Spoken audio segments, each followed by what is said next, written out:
रयतेचा राजा शिवराय आला उदराय दुःख साराय प्रजेचा झाला प्रतिपालक प्रजेचा झाला प्रतिपालक जसा अर्जुनाचा कृष्ण चालक रणनीतीचा होता मालक जी जी जी रणनीतीचा होता मालक जी जी जी जी जी जी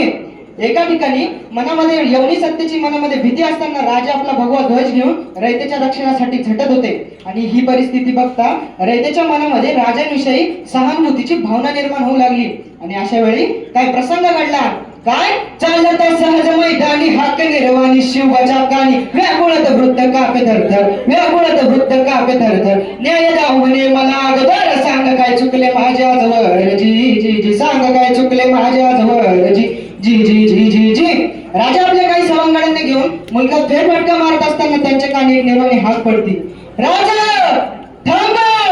राजा थांबा ही हाक कानावर पडतात राजांनी दौडत असलेल्या घोड्याची लगाम खेचली आणि आवाजाच्या दिशेने पाहिले तर साठी उलटलेला घामाघूम झालेला वृद्ध राजांच्या दिशेने धावत येऊ लागला राजांच्या पायाशी येऊन ते आजोबा बोलू लागले राजा राजा न्याय करा राजा राजा न्याय करा कुंपण नशेत खाल्लं राजा राखणदारांना चोरी केली राजा राखणदारांना चोरी केली राजांनी त्या बाबाच्या खांद्यांना धरून उभं केलं आणि म्हणाले बाबा रडू नका काय झालंय ते सांगा सविस्तर आम्हाला आणि मग बाबा सांगू लागले राजा राजा काय सांगू तुम्हाला पाटलाच्या हाती राजे गाव बाबाजी हे नाव पाटलाचे हे नाव सांगतो तुम्हाला आजवर मिळाली ना शिक्षा त्याच्या कर्माला हे दाजी जिरा रजी हे दाजी जिरा रजी आजवर मिळाली ना शिक्षा त्याच्या कर्माला दाजी जिरा रजी हे दाजी जिरा रजी गेली असता लेक पाणवठ्याला आबरूवर घाला त्याने घाटाला काळ का झाला गेली अब्रू म्हणून जीव पोरीना दिला हे दाजी जिरा रजी हे दाजी जिरा रजी एकटच काय घडले काय राजास आलं बघा राग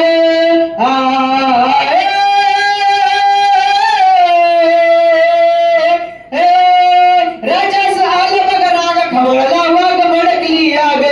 दिला आदेश यसाची कंकास दिला आदेश यसाची कंकास जेर बंद करून आणा शंकास न्याय मिळेल गरजवंतास जी जी जी न्याय मिळेल गरजवंतास जी जी जी जी जी जी एकटाच राजे लालबुंद झाले जवळ असलेल्या मावळ्यांना हुकूम केला येसाजी आताच्या आता पाटलाला आमच्या समोर हजर करा येसाजींनी घोड्याला टाच मारली आणि पाटलाच्या वाड्यात जाऊन पोहोचले आणि पाटलाला हुकूम केला पाटील राजाचा हुकूम आहे राजाने तुम्हाला गडावर बोलवलंय आणि मग तो मगरूर पाटील बोलू लागला अरे कोण राजा ज्याचा बा आदिलशहाच्या दरबारात मुजरं करतो त्याचं पोट आणि राजा अरे असं कुणी बी उठून राजा होत नसतंय आणि आत्ताच एक गवळं पोर आमचं न्याय करणार होय अरे जा पण या गावचा पाटील आहोत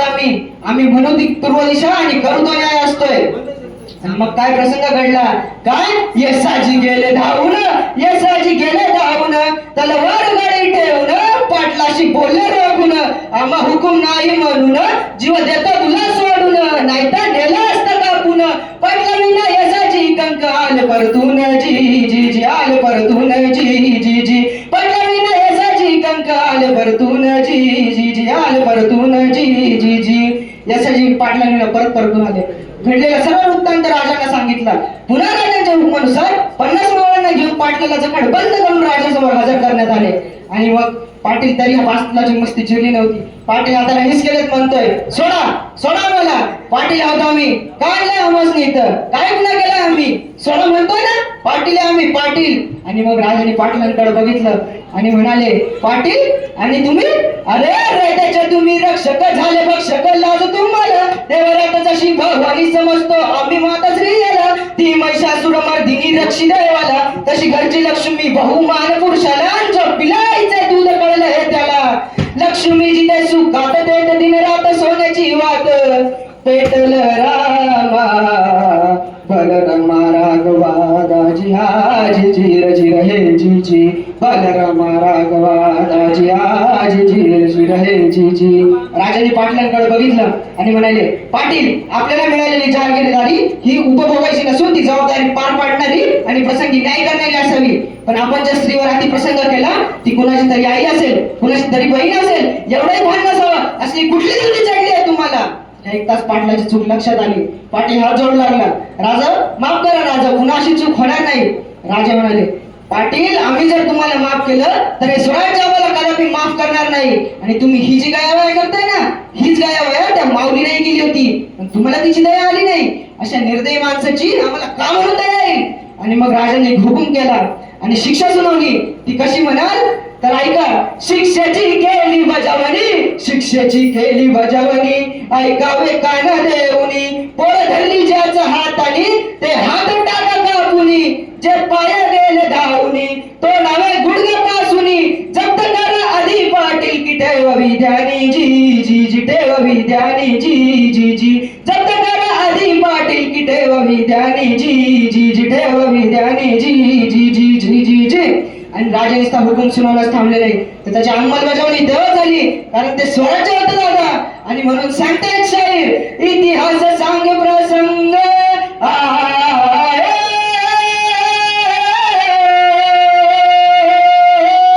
इतिहास सांग प्रसंग, अब्रूचा भंग दाविला जो रंग, ताकड शिक्षा भोगून बसला, ताकड शिक्षा भोगून बसला, तेव्हा कुणी आरोपी पोचला, सत्याचा मार्ग होता असला जी जी जी, सत्याचा मार्ग होता असला जी जी जी जी जी जी. असा झाला न्याय निवाडा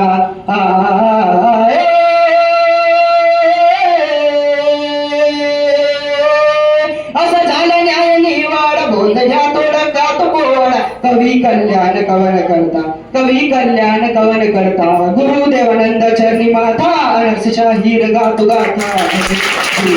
शाहीर गाई गाथा.